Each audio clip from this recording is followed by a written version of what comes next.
Boa noite, você está na Paróquia Sagrada Face Tours, a paróquia espiritual da sua igreja doméstica. Seja bem-vindo, seja bem-vinda, meu irmão, minha irmã, para a nossa oração do fim da noite. Liturgia das horas do Apocalipse, nós estamos agora nas completas. Paróquia Sagrada Face Tours, a paróquia espiritual da sua igreja doméstica e também da liturgia das horas do Apocalipse. Então, seja bem-vindo, seja bem-vinda, meu irmão, minha irmã, para a nossa oração do fim da noite, a Paróquia Sagrada Face Tours, que é a paróquia espiritual da sua igreja doméstica, das igrejas domésticas que são fiéis ao nosso Senhor Jesus Cristo e estão unidas ao Santo Padre São Bento XVI. Não pode ser de outra forma, nem podia ser diferente, porque só existe um Papa e o Papa é Bento XVI. Agora, pelo menos está no céu, não é? Aí já pertinho de Jesus e continua sendo o penúltimo Papa válido da história da Santa Igreja, até porque Papa inválido não é Papa, certo? E aí então estamos aí aguardando a vinda do último Papa, né? O último Papa Petrus Romanos, que conheceremos somente depois aí, né, dos 3 dias de escuridão. Seja bem-vindo, seja bem-vinda. Paróquia Sagrada Face Tours, a paróquia espiritual da sua igreja doméstica e também da liturgia das horas do Apocalipse. Aí a gente fica pensando assim, né? Tanto padre mito por aí, tanta gente que diz que entende muito, tanto instituto, tanto leigo também aí, mito, que diz que entende muita coisa. Como é que essas coisas essa gente não sabe ou não quer saber, ou sabe, mas fala o contrário, não é verdade? Sei lá, de repente tem gente aí paga para dizer o contrário. Hoje mesmo vi um aí que entrou na TV Nossa Senhora de Fátima fazendo esse comentário, que está muito decepcionado com um determinado aí, instituto aí, né, que faz vídeos e tal, que acabou de dizer aí com todas as letras que o Tapa Bergoglio é o Papa. Bom, mas até parece, não sei nem porquê, uma vez que esse lugar aí está também com padres mitos, não sei nem por que é surpresa. É tudo uma coisa só, farinha do mesmo saco, né? E as pessoas não percebem, o que eu falo de oposição paga. Tem gente que chega e dá uma de oposição, mas não é oposição, eles são pagos para ser oposição. Então eles bancam a oposição para depois fazer isso, né? Para na última hora, então, eles falarem o que interessa ao poder. Se o indivíduo está muito desgastado, já não dá mesmo, aí então, não, é só uma papa, mas vem o próximo, agora vai ser melhor. Não, é porque é um castigo para a igreja, sabe por que ele está lá? Culpa sua, é culpa sua, é culpa sua. É culpa dos fiéis que ele está lá, a igreja está sendo punida por culpa dos fiéis. Então eles têm assunto para tudo. Eles têm conversa para tudo, eles têm vidente trabalhando para eles. Olha, eles têm, olha, no mundo, hein, não é só no Brasil, não, eles têm gente aí no mundo. Então, mesmo quando o próprio Bergoglio diz que a aparição não é verdadeira, ainda assim, aí a aparição, ou os videntes, vai entender, ficam dizendo que o Tapa que realmente é o Papa. Olha, gente, então é assim, é uma pouca vergonha, a gente chegou num ponto mesmo de uma pouca vergonha na Santa Igreja, mas a gente não devia se surpreender, a gente devia assim, se lembrar do Arius, o famoso Arius da heresia ariana lá do século IV, devia lembrar dele.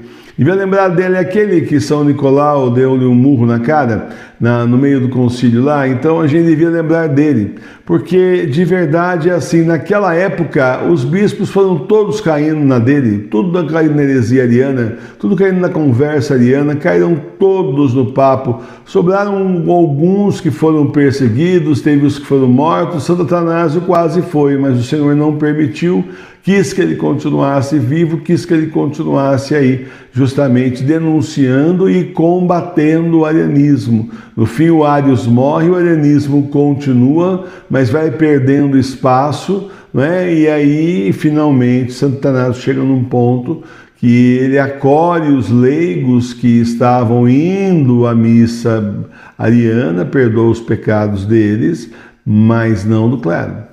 O clero não é perdoado. O clero ariano não é perdoado. Ele é já apóstata cismático, entendeu? Então, meus irmãos e minhas irmãs, as coisas são dessa forma, né? A gente está numa época muito pior do que na heresia ariana.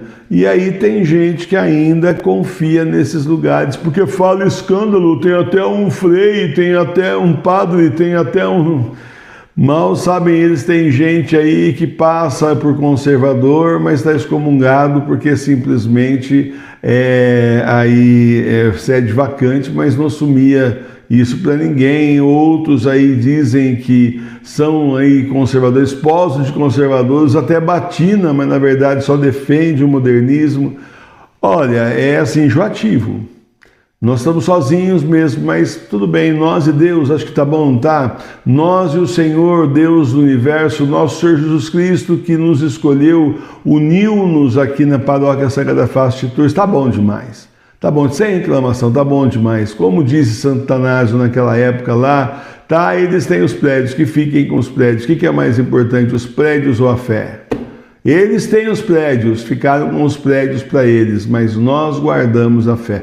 E isso para a salvação, para nós, isso para a nossa salvação é exatamente o que importa. Exatamente isso. Os prédios, olha os prédios, né? Vem aí os 3 dias de escuridão e acabam com todos os prédios. Grande coisa, né? O Senhor destruiu o templo em Jerusalém, simplesmente nunca mais ninguém conseguiu levantá-lo. Está lá o Muro das Lamentações, é a fundação aí do templo, nunca mais ninguém conseguiu levantá-lo. Então pronto, simplesmente destruiu, está destruído. Agora, esses prédios aí, os antigos templos, serão destruídos também nos 3 dias de escuridão. A fé continua no nosso coração, no coração de cada um de nós, da Paróquia Sagrada Face de Tours, da família Sagrada Face, tá bom? Então é isso, não se apoquente, não fica assim, isso aí é assim que é. Aí para terminar, né, às vezes vocês me mandam escândalos da Igreja Bergogliana. Eu não tenho falado mais praticamente, porque assim, quando o tal lá, Dalai Lama lá, assediou sexualmente o menininho lá, o que foi que eu falei aqui? Virtualmente nada, porque não é minha religião, né? Foi um escândalo mundial, mas não é a nossa religião, que eu vou falar da religião dos outros? Até um absurdo, tudo mais tem. Mas assim, em termos religiosos, não está fazendo diferença nenhuma, tá certo? Não faz diferença nenhuma o escândalo de outras religiões. A Igreja Bergogliana não é a nossa igreja. Só é bom, assim... que seria bom se você mostrasse para as pessoas que são bergoglianas à sua volta, mas sabe, isso também não adianta, porque depois eles começam a falar assim para você, tudo bem, mas o padre da minha igreja é muito santo, não interessa o Papa, não, é muito santo. Aí quando o padre não dá para dizer que é muito santo, porque muitos não dá para dizer que é muito santo, né? Então, eu vou assim mesmo, porque eu não vou na igreja por causa de padre. Então, sempre tem um argumento que foi jogado na cabeça deles, eles ficam vomitando os mesmos argumentos. Bom, uma vez que está avisado, a gente não tem mais responsabilidade, não nos calamos, não simplesmente fomos túmulo aí, né, da revelação do Senhor. Ninguém foi sepulcro, ninguém enterrou a revelação do Senhor em 7 palmos de terra, a gente foi e avisou. Não tá bom, não quer acreditar, boa viagem. Só que sabem, porque uma coisa é quando a pessoa não sabe nada, outra coisa é quando você avisou, ela continua indo lá, bom, feliz excomunhão, ela não é?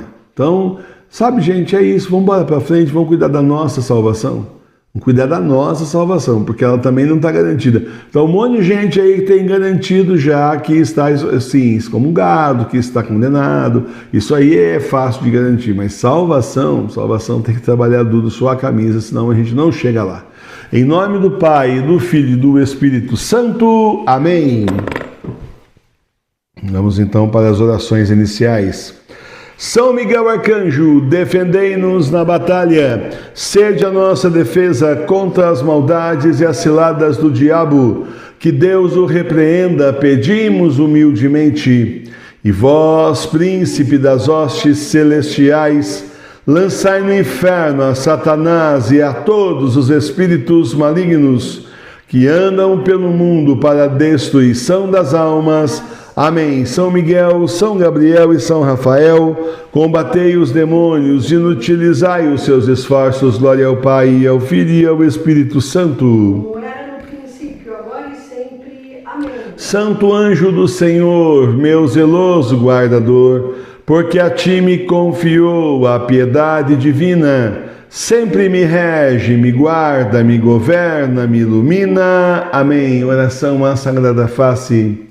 Face adorável de meu Jesus, meu único amor, minha luz e minha vida, fazei que veja somente a vós, nada conheça fora de vós, vos ame unicamente, e que, enfim, não viva a não ser convosco, de vós, por vós e para vós, assim seja. Amém. Glória ao Pai, e ao Filho e ao Espírito Santo. Vinde a Deus em meu auxílio, socorrei-me sem demora. Glória ao Pai, e ao Filho e ao Espírito Santo. Como era no princípio, agora e sempre. Amém. Leitura breve da primeira carta de São Pedro, do capítulo 5, versículos 8 a 9. Sede sóbrios e vigiai, porque o diabo, vosso adversário, anda ao redor de vós como um leão que ruge, buscando a quem possa devorar. Resistir-lhe fortes na fé. Tu, porém, Senhor, tem piedade de nós, demos graças a Deus.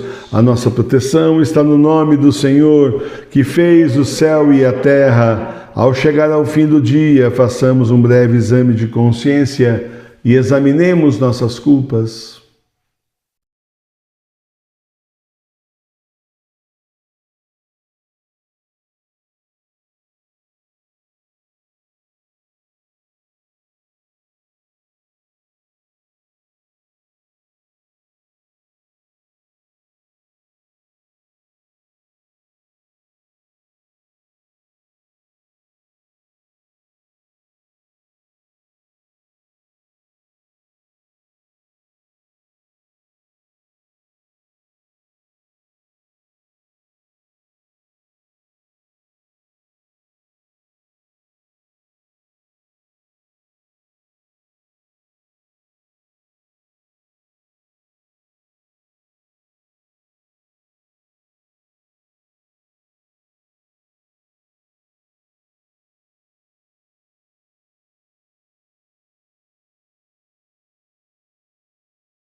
Rezemos juntos. Confesso a Deus Todo-Poderoso e a vós, irmãos e irmãs, que pequei muitas vezes por pensamentos e palavras, atos e omissões, por minha culpa, minha tão grande culpa, e peço à Virgem Maria, aos anjos e santos, e a vós, irmãos e irmãs, que rogueis por mim a Deus, nosso Senhor. Senhor, tende piedade de nós. Senhor, tende piedade de nós. Cristo, tende piedade de nós. Cristo, tende piedade de nós. Senhor, tende piedade de nós. Senhor, tende piedade de nós. Deus Todo-Poderoso, tenha compaixão de nós, perdoe os nossos pecados e nos conduz à vida eterna. Amém. Nesse dia que termina, pedimos ao Senhor que seja o nosso guia, refúgio e protetor. Afaste da noite calma os sonhos e a ilusão, que não manchem corpo e alma o mal e a tentação. Louvor e glória ao Pai e ao Filho seu também, ao Espírito Paráclito, agora e sempre. Amém. Vamos para a segunda parte. Vamos lá.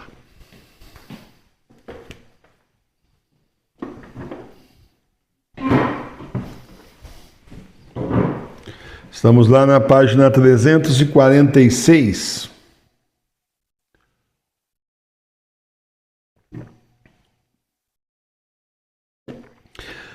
Completa a segunda parte. Antífona: vós os que temeis ao Senhor, louvai-o. Salmo 21, versículos 24 a 32. Vós, os que temei ao Senhor, louvai-o. Vós todos os que sois a descendência de Jacó, glorificai-o. Ele seja temido por toda a descendência de Israel, porque ele não desprezou nem rejeitou a humilde súplica do pobre, nem afastou de mim a sua face, mas ele me ouviu quando eu lhe clamei. A ti dirigirei os meus louvores numa grande assembleia, cumprirei os votos que fiz a Deus em presença dos que o temem. Os pobres comerão e serão fartos, e os que buscam ao Senhor irão louvá-lo. Os seus corações viverão por toda a eternidade. A terra em toda a sua extensão irá lembrar-se destas coisas, e ela se converterá ao Senhor, e todos os diferentes povos das nações renderão adorações em sua presença, porque o reino e a soberania é do Senhor, e porque ele é o que reinará sobre todas as nações. Eles comeram e adoraram diante de toda a riqueza da terra. Todos os que descem à terra cairão na sua presença, e a minha alma viverá para ele, e a minha descendência o servirá. A posteridade que está para vir verá declarada pertencente ao Senhor, será declarada pertencente ao Senhor. Os céus anunciarão sua justiça ao povo que há de nascer, ao povo que o Senhor fez. Glória ao Pai, ao Filho e ao Espírito Santo. Como era no princípio, agora e sempre. Amém. Vós todos os que temei ao Senhor, louvai-o. Meus irmãos e minhas irmãs, em primeiro lugar temos que temer o Senhor, o santo temor de Deus. É bom respeitarmos, temermos muito o Senhor, porque o Senhor nosso Deus é misericordiosíssimo, mas também é justíssimo. E diante dele não passa nenhuma falta nossa. Nós precisamos então aprender a visualizar todas as nossas faltas, pedir ao anjo da guarda que nos ajude a ver todos os dias o que é que nós estamos fazendo que realmente ofende ao Senhor, para que a gente possa se emendar, para que a gente possa combater o pecado. Tem gente que quando a gente fala de guerra espiritual pensa que vai botar uma mochila nas costas verde de certo e vai para uma trincheira com um capacete na cabeça. Não, a guerra espiritual, as batalhas acontecem à nossa volta todo dia. Não é lá na trincheira, não sei aonde, a trincheira é aqui mesmo, é em volta de nós. Cada um de nós numa trincheira lutando contra o mal todos os dias, lutando contra os espíritos malignos todos os dias. Não tem nada, absolutamente nada a ver com exército, guerra, nada desse mundo, sim, tudo do outro mundo, tudo aí do mundo espiritual. A guerra existe sim, é espiritual. A arma do demônio é a tentação contra nós. A nossa é a fé e o nosso terço nas mãos, rezando a Nossa Senhora o rosário todo dia. Então é outro tipo de guerra. E não é a mesma coisa que a gente está acostumado a ver aí em termos políticos, etc. Não, a guerra é em torno de nós, as batalhas acontecem em torno de nós, nos lugares que nós vamos, frequentamos, está aí os demônios nos combatendo o dia inteiro. Então, meus irmãos e minhas irmãs, também os combatemos o dia inteiro, então, e pronto. E pedimos ao nosso anjo da guarda que não permita que a gente peque, que nos mostre, abra os nossos olhos, que o nosso anjo da guarda abra os nossos olhos para a gente ver dos pecados que nós estamos cometendo, que nós ainda não conhecemos, que estão ofendendo ao Senhor. O que a gente vai ficar na ignorância, vai ficar nessa de, se eu não souber que é pecado, tudo bem, não é pecado, palhaçada. Não, a ofensa é ofensa. Eu não sabia que eu estava ofendendo, mas você me ofendeu, mas eu não sabia, mas você me ofendeu, como assim? Então, como assim não sabia? Isso agora é desculpa? Não tem desculpa não, a gente não pode ofender o Senhor. E para não ofender o Senhor é preciso conhecer mais o Senhor, continuar estudando a palavra de Deus, e é preciso ter o santo temor de Deus, o temor de que realmente diante do Senhor o menor pecado não passa. Não tem desconto não. Santa Faustina viu o julgamento dela, ficou assim de queixo caído, ela falou o menor pecado, a menor falta levada em consideração, tudo vai ser levado em consideração. Mas agora eu conheço todos os meus pecados, eu fiz uma confissão muito boa, estou fazendo confissões maravilhosas, eu não deixo passar mais nada, todo dia eu já confesso, quando chega na confissão mensal melhorou, aí que o negócio fica melhor. Então aí tem justamente as penas que você precisa expiar dos seus pecados. E se expia as penas com orações, com boas obras, com jejum, com penitência, com sofrimento, olha, se expia dessa forma. E nós precisamos, então, justamente pelo santo temor do Senhor, não ofendê-lo e se ofendê-lo, compensarmos a ofensa. Agora, meus irmãos e minhas irmãs, além disso, depois então que nós estamos no santo temor do Senhor, vamos louvá-lo e pedir a Ele que volte a sua face para nós. Vamos dar glória ao Senhor, porque Ele está fazendo maravilhas na nossa vida, inclusive abrir nossos olhos para tudo isso que a gente não sabia, não conhecia e nem vai conhecer. É perverso, mas tudo é muito perverso. Esse mundo que nós vivemos é perversíssimo. O salmista nos diz que as gerações vão conhecer, a posteridade que está para vir será declarada pertencente ao Senhor, os céus anunciarão sua justiça ao povo que há de nascer, vai passar de geração em geração, não vai, se encarregaram de não permitir, porque aí então o demônio, sabendo de tudo isso, ele simplesmente vai e detona e deforma com os seus asseclas endiabrados desse mundo, gente do inferno, que não sei por que não foi para o inferno ainda, essa gente que fica mudando as Sagradas Escrituras, gente que faz isso é inferno na certa, não se pode mudar nada das Sagradas Escrituras, absolutamente nada. Nós temos uma Bíblia oficial que é exatamente aí, a Vulgata lá de São Jerônimo do século IV, ela é a Bíblia oficial da Santa Igreja, aprovada por diversos concílios, até o de Trento. Tem gente que fala, mas Santo Agostinho fala mentira, fala, mas não prova nada. Não, a Bíblia da Igreja Católica Apostólica Romana é a Vulgata, em latim. Agora, ninguém entende mais latim. É uma língua que caiu em desuso nas últimas décadas, é uma língua morta, infelizmente. Não se aprende mais nos bancos de escola como era aí logo atrás, lembra? Não se aprende mais. Então, o resumo do campeonato, nós temos a Bíblia do século XVIII, que está lá atrás, com justamente o padre Antônio Figueiredo, lá atrás, no século XVIII, onde o latim era largamente falado, onde não tínhamos influência nenhuma. Não, mas tem essa Bíblia mais antiga também, será que essa também tem problema? Tem gente boba que entra assim o tempo todo perturbando, na loja Sagrada Face, ou então no meu próprio e-mail do professor Emílio, querendo explicação, querendo causar, querendo armar uma armadilha. E tal Bíblia, mostre para mim onde é que está errado. Falei, olha,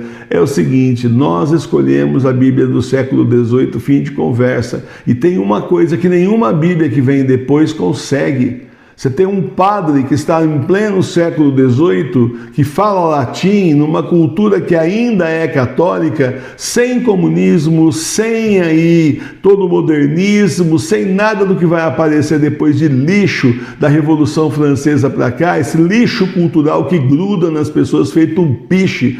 Esse livro que nós temos na Luz Perpétua do Padre aí é muito bom, fala da vida dos santos, mas tem hora que ele derrapa na maionese. Mas por quê? Porque ele já está no século XX, não tem jeito.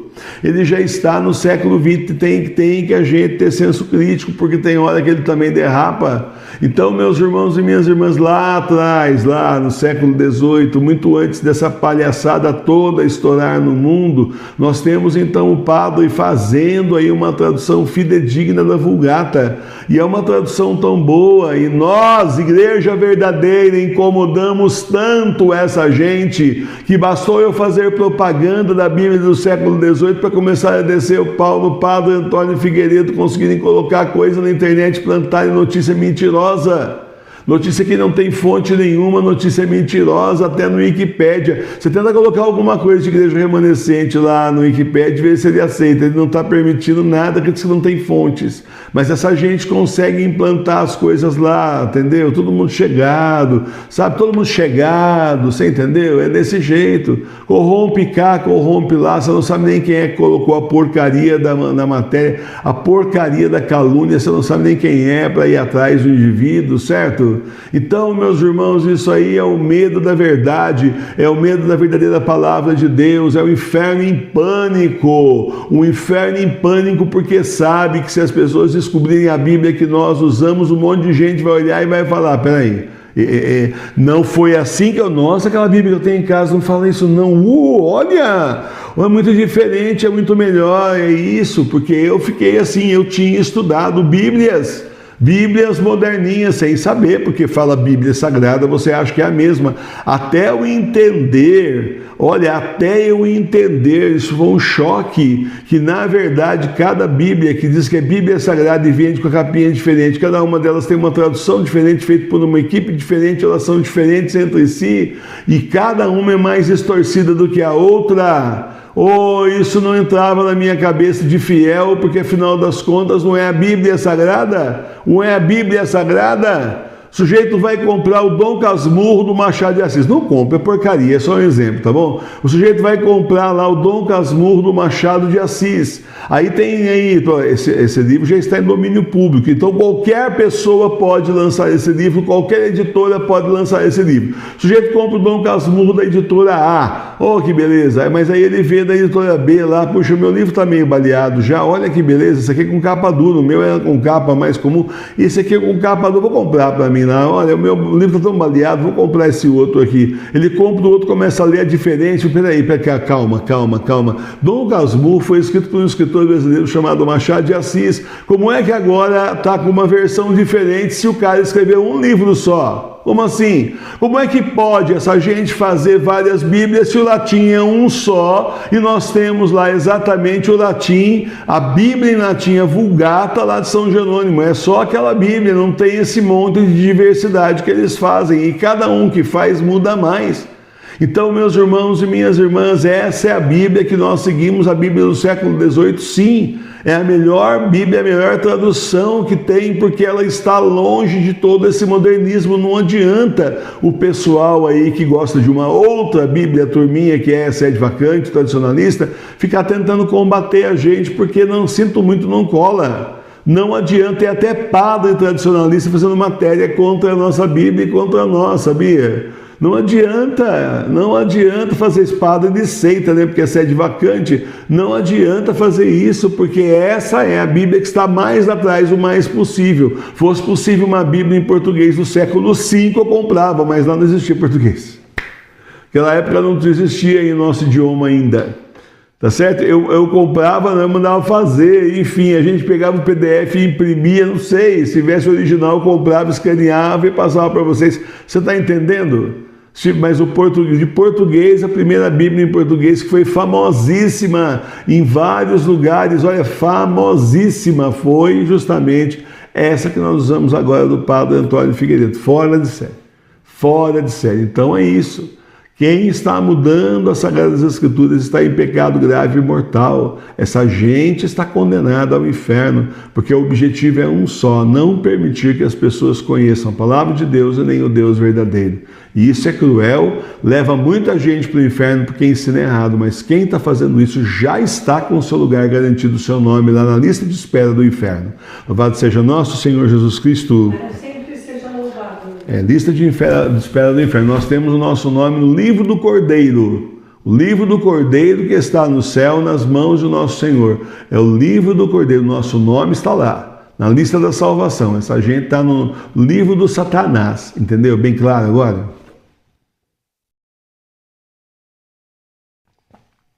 Glória a Deus que nos deu tão grande graça de mostrar para nós a Bíblia do século XVIII, que a gente então está seguindo todas as publicações aqui da paróquia, só seguem agora a Bíblia do século XVIII, não usam Bíblia nenhuma, não usam mais nada, só usam a Bíblia do século XVIII. Acabou.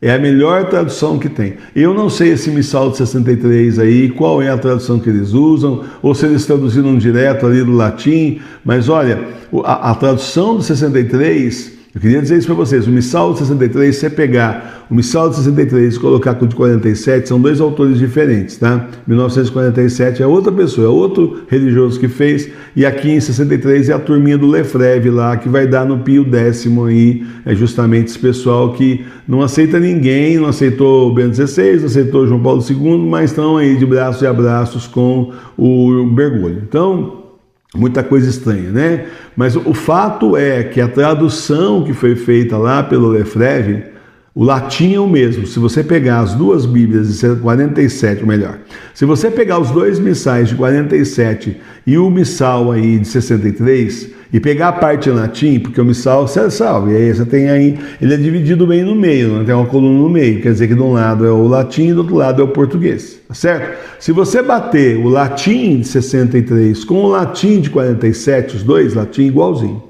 mas na tradução é totalmente diferente, dá muita diferença. Muita, você vai ver no novo missal aí como dá muita diferença no missal dos leigos, muita diferença.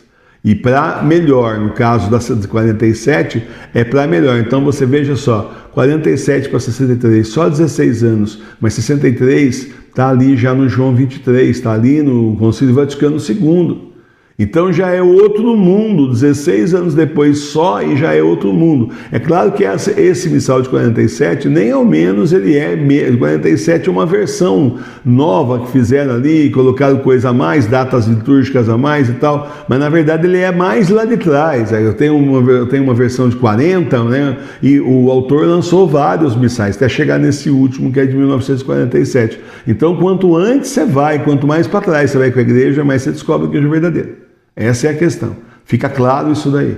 Então não adianta pegar padre aí, né, do século passado que fez tradução de Bíblia também e ficar defendendo o indivíduo, porque não adianta. Queira ou não queira, queira ou não queira, vai ter ranço. Nessa altura já tem ranço comunista já. Queira ou não queira.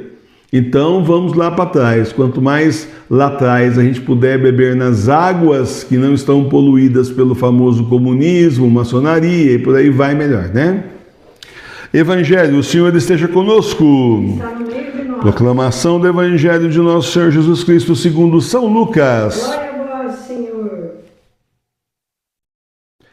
São Lucas capítulo 22, versículos 31 a 32. Disse mais o Senhor: Simão, Simão, eis que vos pediu Satanás com instância para vos joelhar como trigo, mas eu roguei por ti para que tua fé não falte, e tu, enfim, depois de convertido, conforta teus irmãos. Palavra da salvação. Glória a vós, Senhor, que as palavras do Santo Evangelho... Perdoem os nossos pecados. Isso daqui é muito sério, está acontecendo com a gente também, presta atenção.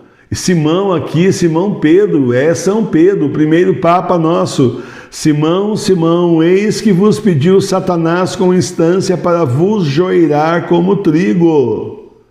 Satanás pediu a Deus para acabar com Simão Pedro, com São Pedro, para semear o joio e acabar com ele. Quando semeia o joio no meio da plantação de trigo, acaba, porque o joio cresce, e ele cresce até mais alto do que o trigo, e aí, vai roubando nutrientes da terra, então o trigo já não dá mais como ia dar antes, com força, né? Acaba com a plantação, diminui muito o rendimento, né? Acaba mesmo. E aqui, nesse sentido, está de acabar mesmo com Simão Pedro, que foi que o demônio pediu, Satanás pediu, com instância, veementemente, persistentemente a Deus para que ele permitisse que acabasse com Simão Pedro, com o primeiro Papa. Mas eu roguei por ti, para que a tua fé não falte, e tu, enfim, depois de convertido, conforte a teus irmãos. Então agora tira São Pedro e pode colocar a gente da igreja verdadeira, aqui da Igreja Católica Apostólica Romana, nas casas, igreja doméstica católica, ou igreja católica doméstica, dá na mesma coisa. É certeza que o diabo já pediu ao Senhor para acabar com a gente, que ele permitisse, e é certeza que o Senhor permitiu que ele nos tentasse, mas não que acabasse conosco. Isso não é permitido, isso nunca será permitido ao diabo, porque as portas do inferno não poderão contra nós. E se o Senhor permitiu a tentação, e se o Senhor permitiu a provação, ele permitiu para o nosso bem, para a nossa salvação.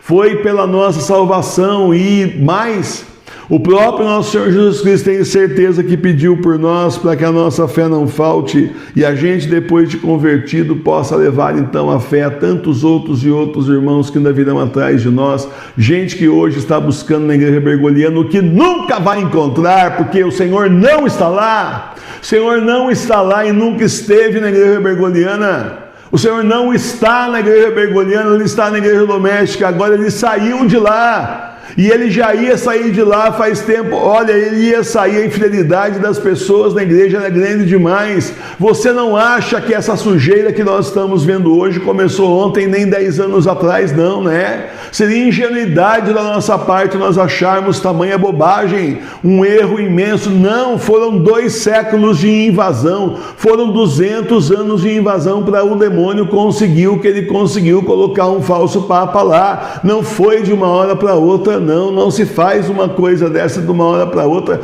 não se infiltra gente aí no clero, chegando a bispos, cardeais e depois finalmente papa de uma hora para outra. Não é um trabalho de 5, 10 anos, nem de um homem só, nem de uma geração só. Gerações trabalharam para fazer isso, para tomar a igreja de dentro, trabalharam duro, se infiltraram dentro da Santa Igreja e não conseguiram, morreram antes, mas sabe, eles não tinham tempo para fazer esse tamanho dessa obra. O demônio iludiu cada um deles dizendo: vai que você consegue, pode ir que você... Não conseguiram. Só quando o Senhor permitiu agora, no final desses tempos que são os últimos, são os tempos do Apocalipse, só agora, porque agora as profecias estão todas se cumprindo, que nós estamos no final. Então, meus irmãos e minhas irmãs, nosso Senhor pede, intercede por nós, para que Deus não permita que a gente seja ajoelhado pelo demônio. Ao contrário, que a nossa fé aumente, a gente leve a fé para as demais pessoas.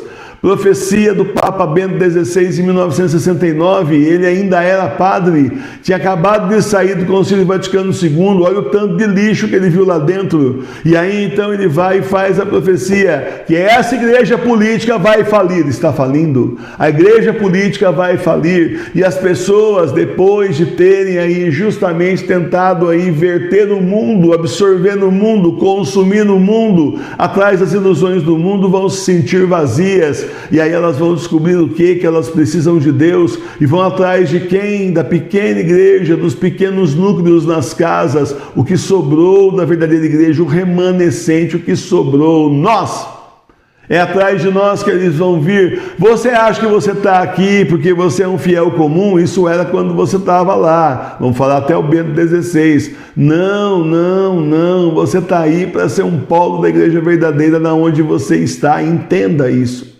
É por isso que o Senhor está te formando, é por isso que o Senhor está tendo essa paciência, traz você todo dia, ensina para você a palavra do Senhor. O Senhor nosso Deus está trabalhando com todos nós, para que a gente cada vez mais... Então você não pode mais se comparar a dona Cotinha, que ia na missa com você e que não entendeu nada, você quer explicar para ela nem ao menos quer entender, porque você foi chamado para estar aí, mas ela não foi, não ainda, e pode ser que no futuro seja a mesma que seja chamada para ir na tua igreja doméstica e não ter uma igreja doméstica na casa dela, você entendeu?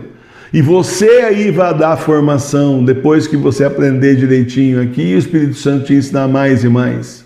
Então, Simão, eis que vos pediu Satanás com instância para vos joelhar como trigo, mas eu roguei por ti para que a tua fé não falte.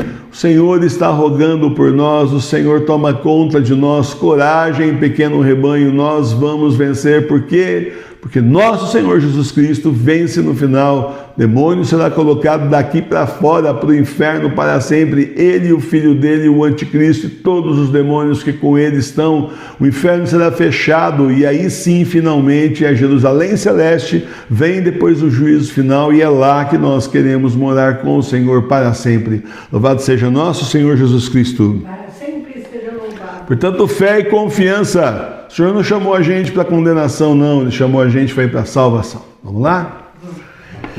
O Senhor chamou a gente para salvação, gente. Tenha isso em mente.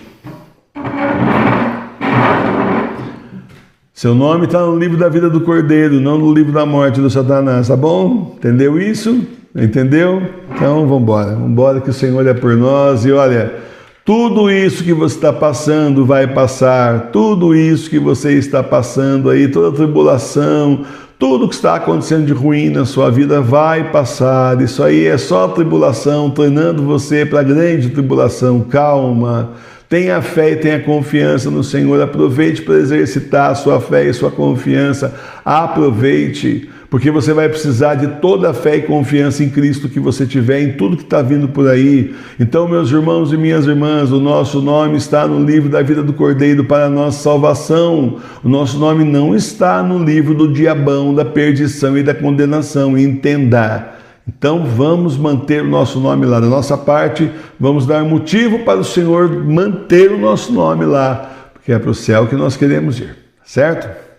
Pai nosso que estais no céu, santificado seja o vosso nome.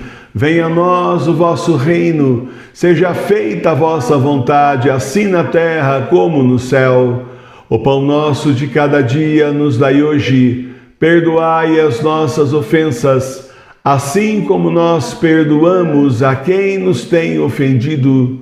E não nos deixeis cair em tentação, mas livrai-nos do mal. Amém. Salve, Rainha, Mãe de Misericórdia, vida, doçura e esperança nossa, salve. A vós bradamos, degredados filhos de Eva, a vós suspiramos, gemendo e chorando nesse vale de lágrimas.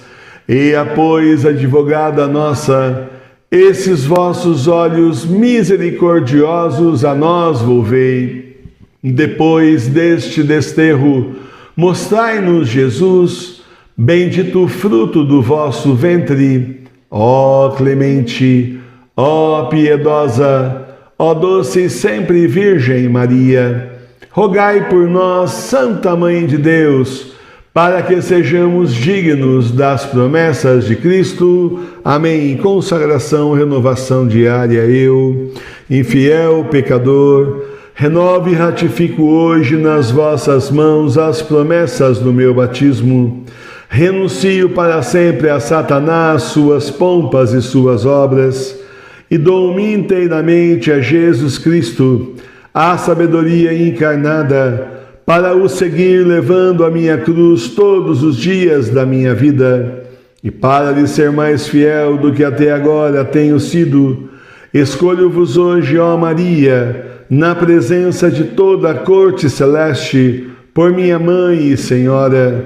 Entrego-vos e consagro-vos na qualidade de escravo, o meu corpo e a minha alma, os meus bens interiores e exteriores, e o próprio valor das minhas boas obras passadas, presentes e futuras, deixando-vos pleno e inteiro direito de dispor de mim e de tudo que me pertence, sem exceção alguma, segundo o vosso agrado, e para a maior glória de Deus no tempo e na eternidade. Amém. Oração de agradecimento. Meu Deus, muito obrigado por todas as graças que o Senhor me deu hoje. Eu sei que mesmo nas horas mais difíceis, o Senhor esteve comigo me protegendo. Em meio a todas as dificuldades do dia, é bom saber que o Senhor está sempre junto comigo. Obrigado, meu Jesus, obrigado, Espírito Santo, obrigado, Nossa Senhora, obrigado, meu anjo da guarda, por estarem comigo o dia todo e me ajudarem nesse caminho difícil no mundo rumo ao céu. Amém. Oração da noite. Senhor, é chegado o momento de descansar para enfrentar a batalha do dia de amanhã. Peço que o Senhor me acolha na vossa infinita misericórdia, para que eu possa dormir e descansar. Obrigado pelo vosso perdão e misericórdia. Nossa Senhora, intercedei por mim junto a Jesus, pelas minhas necessidades espirituais e materiais. Cura-me das minhas doenças e cuida da minha família, curando-os, protegendo-os e abençoando-os. Obrigado por todas as graças que recebo de vossas mãos maternais. Meu anjo da guarda, velai pelo meu sono, afastando os demônios da minha casa, para que eu possa descansar. Obrigado por estar sempre comigo e me defender do perigo. Amém. Bênção da casa. Visita, Senhor, esta casa e afasta as ciladas do inimigo. Habitem nela os teus santos anjos e guardem os seus moradores em paz. O Senhor olhe para nós, nos abençoe e volte sua face para nós. O Senhor tenha de nós misericórdia e nos conceda paz. O Senhor lance sobre nós a sua santa bênção, em nome do Pai, do Filho e do Espírito Santo. Amém. Tudo bom, meus irmãos e minhas irmãs? Terminamos então a oração do fim da noite. Agora vamos descansar. Estaremos de volta com vocês às 6 horas da manhã ao vivo com a Laudes, oração da manhã. Sim, agora à meia-noite nós temos então o terço da Sagrada Face e às 3 da manhã nós temos o exorcismo da madrugada. Obrigado por estarem conosco. Uma boa e santa noite a todos vocês. Bom e santo repouso. Deus os abençoe. Salve Maria Puríssima. Paz e bem. Ó Senhor, fazei resplandecer a vossa face sobre nós. Ficai conosco, Senhor, em nome do Pai, do Filho e do Espírito Santo. Amém. Muito obrigado, Senhor.